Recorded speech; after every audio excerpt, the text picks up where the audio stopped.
9 సంవత్సరాల క్రితం వచ్చిన బిచ్చగాడ సినిమా బ్లాక్ బస్టర్ కావడం వల్లే తర్వాత ఒక హిట్ లేకపోయినా సరే విజయ్ యాంటోనీకి తెలుగులో ఇంకా మార్కెట్ దొరుకుతుంది.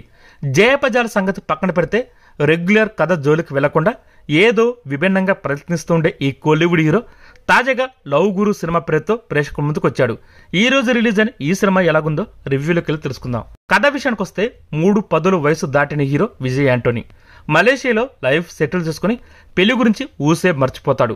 తల్లిదండ్రులు బలవంతం చేయడంతో ఇండియాకు వచ్చి హీరోయిన్ లీలాను చూసి ఇష్టపడి 3 ముళ్ళు వేస్తాడు. అయితే లీలా జీవిత లక్ష్యం హీరోయిన్ కావడం. కేవలం కుటుంబం ఒత్తిడి నుంచి తప్పించుకోవడానికే తనని పెళ్లి చేసుకుందని అర్థం చేసుకున్న విజయ్ యాంటోనీ ఆమెకు ప్రేమతో దగ్గరేందుకు ప్రయత్నిస్తాడు. దీనికి చెల్లికి సంబంధించిన ఒక గతం కూడా ఉంటుంది. చివరికి విజయ్ యాంటోనీ భార్య మనసు గెలుచుకునేందుకు ఏం చేశారన్నదే లవ్ గురు సినిమా స్టోరీ. ఈ సినిమా ఎలాగుందంటే రమ్దే బనానీ జోడీలో షారుఖ్ ఖాన్, ఆయనకిద్దరు సినిమాలో రమ్యకృష్ణ పాత్రను స్ఫూర్తిగా తీసుకుని దర్శకుడు వినాయక్ ఈ లవ్ గురు కథ రాసుకున్నాడు. వినోద కోణంలో ట్రీట్మెంట్ కొంత ఫ్రెష్ గా అనిపించినా ముఖ్యంగా సెకండ్ హాఫ్ లో ఎంటర్టైన్మెంట్ చేయడం జరిగిన తడబాటు వల్ల లవ్ గురు సినిమా ఒక మామూలు సినిమాగా మిగిలిపోయింది. నటన పరంగా విజయ్ యాంటోనీలో మంచి పరిణితి కనిపించింది. అలాగే ఈ సినిమాలో యోగిబాబు కామెడీ పెద్దగా పేలలేదు. సన్నివేశాలన్నీ ఊహించినట్టుగానే నెమ్మదిగా జరుగుతాయి.